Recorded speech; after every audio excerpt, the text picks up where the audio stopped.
ጠቅላይ ሚኒስትር አብይ አህመድ ባለሀብቶችን በጥብቅ አስጠንቅቀዋል። ታጣቂዎችን መርዳት አቁሙ። ጠቅላይ ሚኒስትሩ ማስጠንቀቂያ ነው፣ እንመለስበታለን። የአትሌት ገለቴ ቡርቃ ባለቤት በቁጥጥር ስር አልዋለም ሲል የአዲስ አበባ ፖሊስ አስተባበለ። ስለ ቀድሞ ባለቤቷ ያልተነገሩ ሚስጥሮችም ጥቂት መረጃ እናጋራቸዋለን።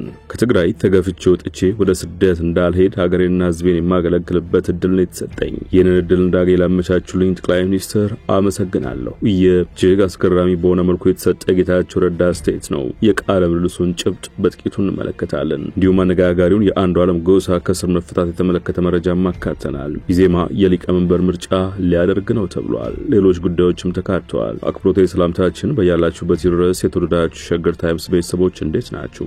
የዕለቱ መረጃ ጥንቅራችን አዳዲስ ክስተቶች ተካተውበት ነው ጀምሯል። በመግቢያችን ላይ ያስተዋወቅናችሁን አበይት ነጥቦች እንደሚከተለው በዝርዝር እንመለከታለን። አብራችሁን ቆዩ።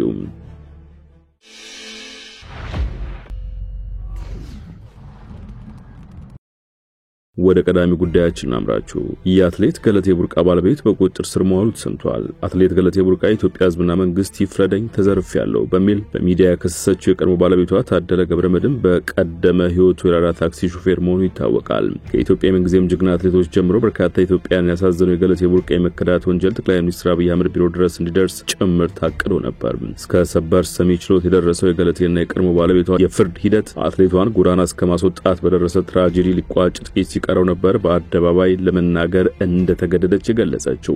በዚህ መሃል የቀድሞ ባለቤቷ ታደለ ገብረመድህን አዲስ አበባ ውስጥ ከነመኪናውና ይዞታል ከተባሉ ሽጉጥ ጋር ሊያመልጥ መሆኑን በሚያመላክት መልኩ በመታየት ምስል እንደተያዘ ተነግሯል። ግለሰቡ ከተያዘ በኋላ በርካታ መረጃዎች እየወጡ ይገኛሉ። ለአብነት ያህል ከዚህ ቀደም በተደጋጋሚ ጊዜ አሳስራው እንደነበር፣ ጥርሱ እንደወለቀ፣ መጠነ ሰፊ ድብደባ እንደደረሰበትና ሌሎች መረጃዎች እየወጡ ይገኛሉ። ከዚህ ባለፈ ከገለቴ ቡርቃ ሀብት መዘረፍና መጭበርበር ጀርባ ማናጀርና አሰልጣኞቻቸውን ስም የሚያነሱ ሰዎችም ብቅ ማለት ጀምረዋል። እንዲህ በገለቴ በኩል መረጃዎች ይውጡ እንጂ ከባለቤቷና ከጠበቃቸው በኩል የተሰማ ነገር የለም።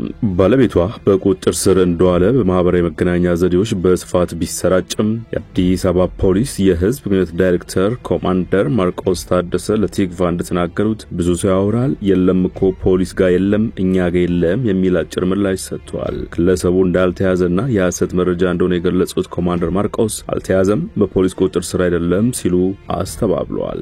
መረጃውንም ሐሰት ሲሉ ውድቅ አድርገውታል። ጠቅላይ ሚኒስትር አብይ አህመድ ባለሀብቶችን በጥብቅ አስጠነቀቁ።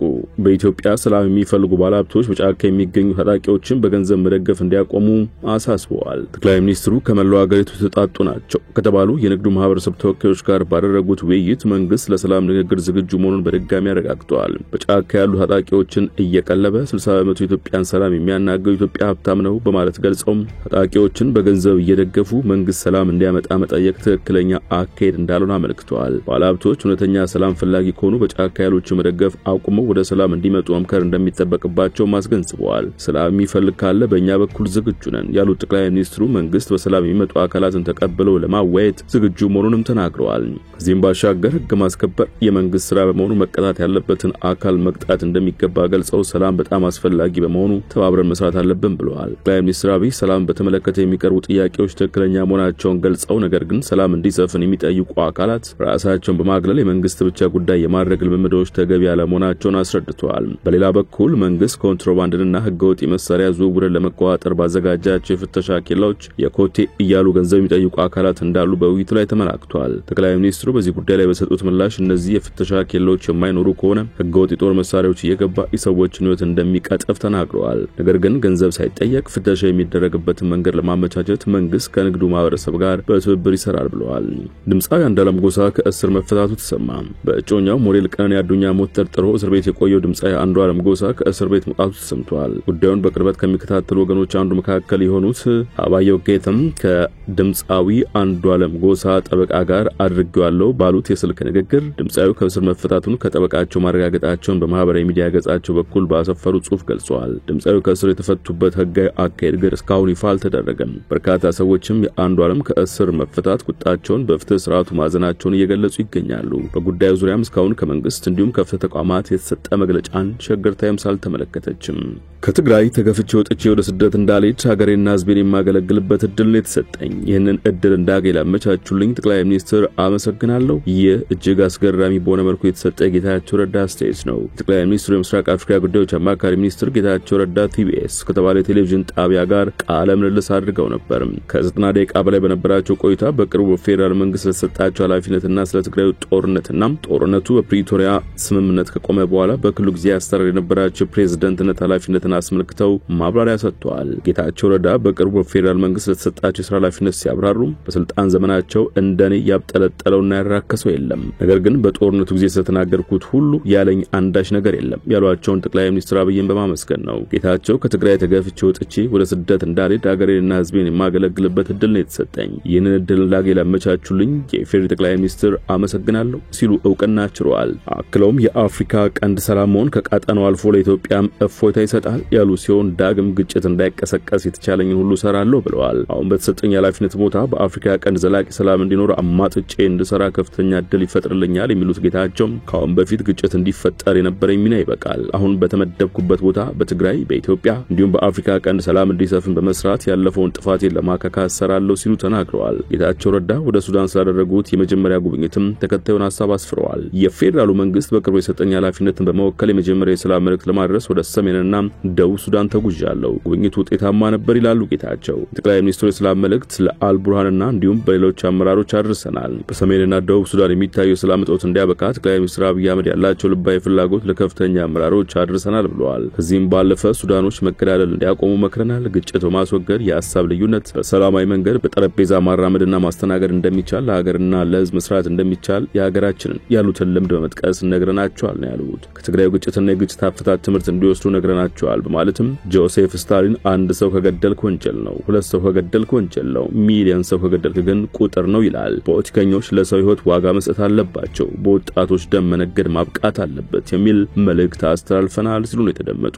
እንዲሁም በአካባቢው ያሉ ኢትዮጵያውያን ስደተኞች ደህንነት እንዲጠበቅ መልእክት አስተላልፈናል ብለዋል። ጌታቸው ስለ ትግራይ ፖለቲካ በሰጡት አስተያየት ደግሞ ስልጣን እኔ ከያዝኩት ቅዱስ ነው፣ ሌላ ከያዘው ርኩስ ነው የሚለው የፖለቲከኞች የእብደት አካሄድ መገራትና መቆም አለበት ማለት በዚህች ሀገር በጠመንጃ ፈሙዝ መታገዝ ስልጣን ለመያዝ ማለም ማብቃት አለበት ነው ያሉት። የትግራይ ጦርነት ለክልሉም ሆነ ለአገሪቱም እንዲሁም ለአህጉራችን ትልቅ ትምህርት መሆን ይገባል ያሉት ጌታቸው ትግራይም ሆነች ኢትዮጵያ ካለፈው ግጭት ያተረፉት ምንም ነገር የለም ባይ ናቸው። ሲቀጥሉም የትግራይ ፕሬዝዳንት ሆኜ በሁኔታዎች አለመመቻቸት መስራት ያለብኝን ያልሰራሁት ብዙ ነው፣ ትግራይ ተመልሼ መስራት መቀሌ መኖርን ነው የምፈልገው ሲሉ ምኞታቸውን ተናግረዋል። ጌታቸው በዚህ አላበቁም። የትግራይ ሕዝብ ሰላምና ደህንነት እንዲጠበቅ አቅሜን አሟጥጬ እሰራለሁ ብለዋል። ወደ ፖለቲካ የገቡበትን አጋጣሚ ሲያስተውሱም ወደ ህወሓት ከፍተኛ አመራርነት ቦታ የጠቆመኝና ያመጣኝ ስብሐት ነጋ ነው። አንዳንድ የፖለቲካ ክፋቶች ከስብሐት ነጋ ነው የተማርኩት ሲሉ ምስጢር አውጥተዋል። አሁን ያለው የህወሓት አመራር ከስተቱ የማይማር ብቻ ሳይሆን ስህተቱ እንደ ሙያ ፕሮፌሽን የወሰደና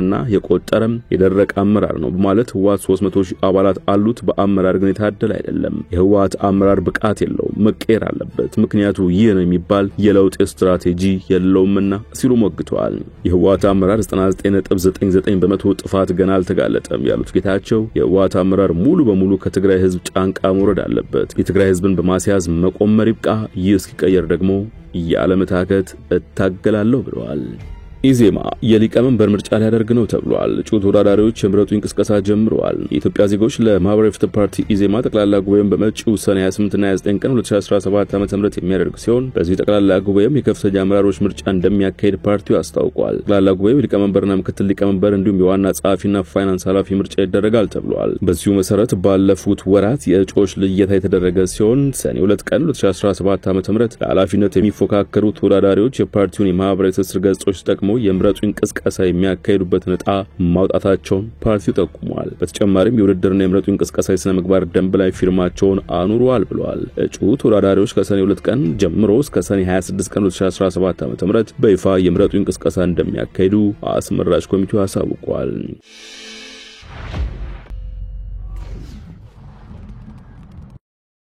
ስለ ኦሮሞ ምሁራን ተቃውሞ የኤርትራ መንግስት ቃል አቀባይ ምን አሉ? የኤርትራ መንግስት ቃል አቀባይ የማነ ገብረ መስቀል 85 ያህል የኦሮሞ ምሁራን ሰሞኑ ለፕሬዝዳንት ኢሳያስ የጻፉት ግልጽ ደብዳቤ በርካታ ስህተቶችና መሰረተ ቢስ ወንጀሎች ያሉበት ነው በማለት በማህበራዊ ትስስር ገጻቸው ምላሽ ሰጥተዋል። በአሜሪካ ካናዳና አውሮፓ የሚኖሩ የኦሮሞ ምሁራን ባለፈው ሳምንት ለፕሬዝዳንት ኢሳያስ አፈወርቂ በጻፉት ደብዳቤ የኤርትራን 34ኛ የነጻነት ዓመት ወይም ከኢትዮጵያ የተገነጠለችበትን ዕለት ምክንያት ማድረግ ፕሬዝዳንቱ ባደረጉት ንግግር ኦሮሞማ በተሳሳተ አረዳድ አቅርቦታል ሲሉ ማውገዛቸው ይታወሳል። ቃል አቀባዩ በሰጡት ምላሽ ፕሬዝዳንት ኢሳያስ ዘንድሮ በዓል ላይ ስለ ፖለቲካዊ ኦሮሞማ ያነሱት ነጥብ አንዳንድ ወካይ ያልሆኑ አካላት ከቅርብ ጊዜ ወዲህ የሚያራምዱትን አስተሳሰብ ብቻ የሚመለከት ነው ብለዋል። ኤርትራ ለኦሮሞ ህዝብና ባህል ከምንም በላይ ክብር አላት ያሉት የማነ ኤርትራ ለኢትዮጵያ ህዝብ በተለይ ለኦሮሞ ህዝብ ትግል አጋርነቷን ስትገልጽና ድጋፍ ስታደርግ መቆየቷን ጠቅሰዋል። ኤርትራ በአፍሪካ ቀንድ ላይ ሰላምና ፍትህ እንዲሰፍን ቁርጠኛ ነች ያሉት ቃል አቀባዩ በአሁኑ ወቅት በቀጣናዊ ጦርነት ነጋሪ እየጎሰሙ የሚገኙት ኤርትራ ሉዓላዊ ግዛቶች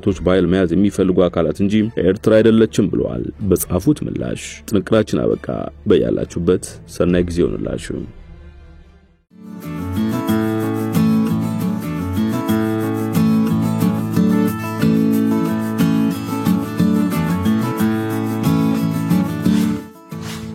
ሸገር ታይምስ ሚዲያን ሰብስክራይብ በማድረግና ደወሉን በመጫን ይከተሉን።